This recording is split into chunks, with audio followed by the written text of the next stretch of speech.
The year is 2008. The global economy is collapsing, banks are failing, people are losing their homes, and McDonald's, they're having their best year in decades. 2020, pandemic hits, millions lose their jobs. McDonald's stock up 25%. There's a pattern here. When you're broke, McDonald's gets rich.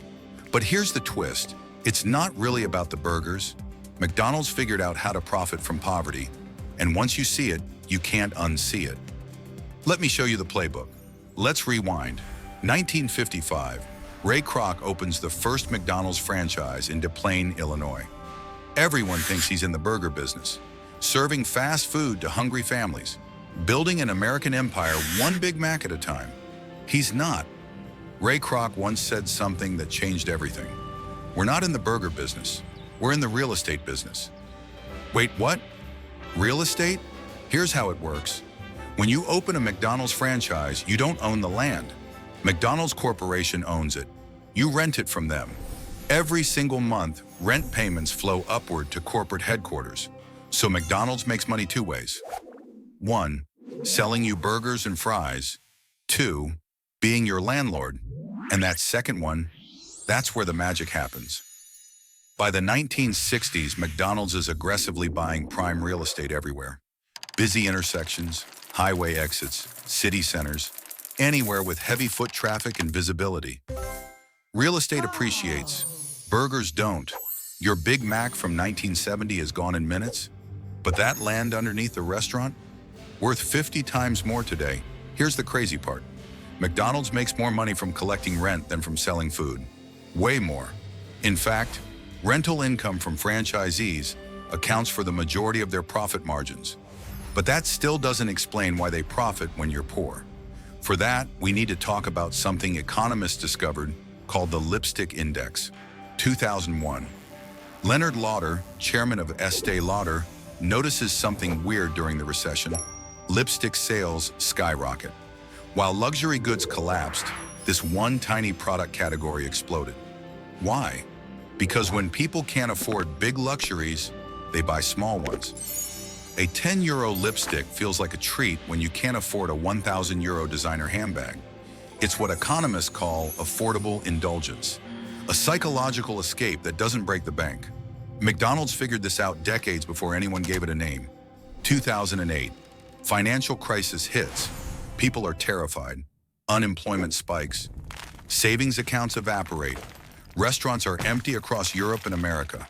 High-end places, dying. That 50-euro steak dinner at a nice restaurant? Not happening anymore. People are cutting back on everything. But McDonald's? Lines around the block. While other restaurant chains lost 20% of their revenue, McDonald's actually gained 6%. In the middle of the worst financial crisis since the Great Depression, they grew. How is that even possible? The Euro Saver menu, the dollar menu in America. When your budget is completely destroyed, a €1 burger isn't a guilty pleasure anymore. It's survival. It's feeding your family when you can't afford anything else. McDonald's became what they call the affordable luxury. You can't afford much. Your rent is due. Your job is uncertain, but you can still afford this. And that feeling matters, but it gets smarter than just cheap food. McDonald's knows something crucial. Recessions don't last forever. Eventually, economies recover. People get new jobs. Incomes stabilize. So McDonald's plays the long game with your behavior. When you're broke, you form habits. Cheap habits. Coffee at McDonald's instead of Starbucks. Lunch from the Eurosaver menu instead of a sit-down restaurant. McDonald's becomes your routine, your default choice. And when the economy finally recovers, you keep coming back. The habit sticks. Even when you can afford more, you've been conditioned. That's the real genius. They've actually studied this behavior scientifically. Their loyalty programs are designed to lock you in. The mobile app gives you personalized deals. Free fries on Fridays. Buy 5, get 1 free. You feel smart for saving money. You feel like you're gaming the system. But remember something important. They own the land you're eating on.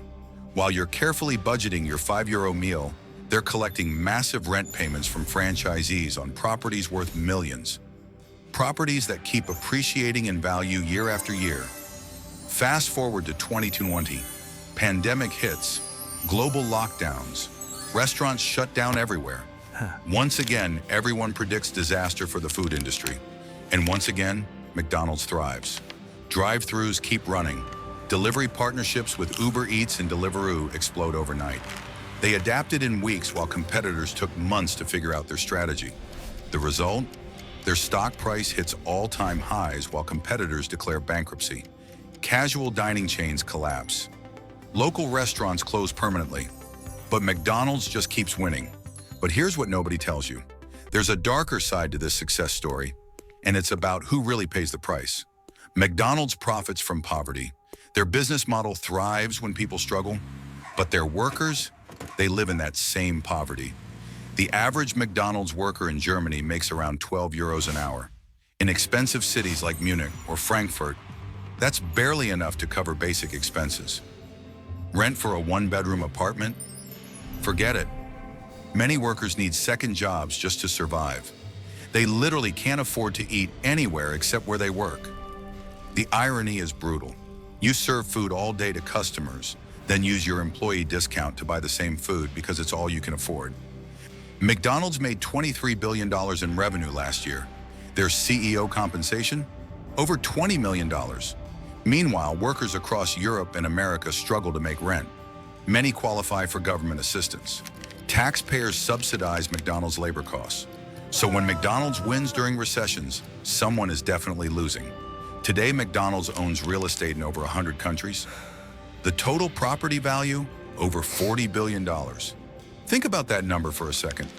They're not just a restaurant chain, they're one of the world's largest private landlords. Not a fast food company, a landlord who happens to sell burgers on the side. Every single time you buy a Big Mac, you're feeding 3 separate income streams. The franchise fee that the owner pays to corporate, the food markup that covers costs and generates profit, and the rent on that property that flows to McDonald's real estate holdings. And here's the kicker that connects everything. Recessions are predictable. Every 7 to 10 years on average, they happen. It's part of the economic cycle. And McDonald's has successfully weathered every single recession since 1955. Nearly 70 years of economic ups and downs. While competitors scramble and panic during downturns, McDonald's has a proven recession playbook. Drop prices to attract struggling customers. Boost marketing spending while competitors cut budgets. Lock in customer habits that will persist for years. Next recession? Most economists predict sometime around 2026 or 2027. What do you think McDonald's is doing right now? Right this moment?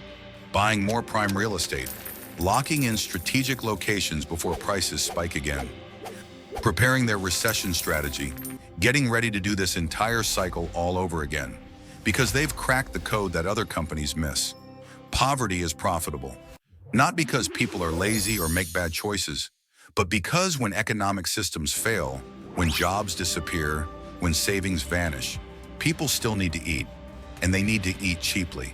McDonald's doesn't cause recessions, they didn't create income inequality, but they have deliberately designed a business model that thrives on economic hardship. That's not an accident, that's strategy. So what does this mean for you?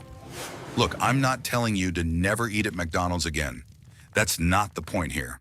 But you should understand what you're participating in every time you walk through those doors. Every euro you spend has a destination. And most of it isn't going where you probably think it goes. The real lesson here? Big corporations don't see recessions the way you do. When you're struggling to pay bills, terrified about job security, cutting every possible expense, they're strategizing, planning, positioning themselves to profit. They play the long game. Real estate investments that appreciate over decades. Habit formation that keeps customers coming back for years. Market dominance that crushes competition during downturns. But now you know the game too. You see the pattern. And McDonald's isn't alone in this strategy. Starbucks, same real estate model. Lidl and Aldi, they've engineered entire business models around profiting from economic crisis. The recession-proof business is everywhere, once you know what to look for. Next time the economy crashes and someone asks why certain companies are thriving while everyone else suffers, you'll know the answer. It's not magic, it's not luck, it's deliberate design. If this video opened your eyes to how these systems really work, hit that subscribe button. Next video, I'm breaking down exactly how German discount supermarkets like Aldi engineered the perfect recession strategy. The psychology they use is absolutely wild. You won't believe what they're really selling. See you there.